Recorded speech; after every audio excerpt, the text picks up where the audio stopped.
السلام عليكم ورحمة الله وبركاته. قبل حوالي 23 سنة وأنا في بني مطر قررت أترك القات. شبعت من القات، خزنته في خاصة في بني مطر. كنت أخزن سابقا أنا بس قليل، لكن كنت أخزن الصباح والظهر في الليل. الصباح أحيانا كنت فاضي مفضي ما فيش معي عمل أخزن، لكن لحد معين يعني كم يعني قليل مش كثير.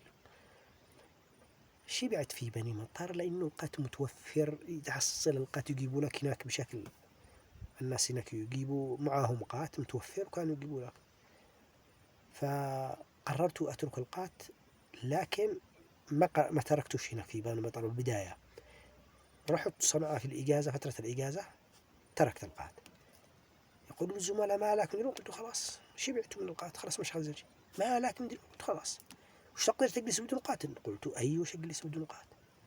وش تضبح؟ قلت ماش لا تقلقوا ولا حاجة. واستمريت. رجعت بني مطر أدرس، خلاص ما لك يا أستاذ، ما لك شو نجيب؟ لا يجيبوا قات يحاولوا، ما فيش، مش أخزن شيء. من هنا لهنا قلت ماشي خزن. قررت تركته، صح لي حوالي الآن 23 سنة. هي عزيمة، إذا وجدت العزيمة ممكن تترك القات، تترك السجاير، إذا وجدت العزيمة في إرادة أنت تتحكم.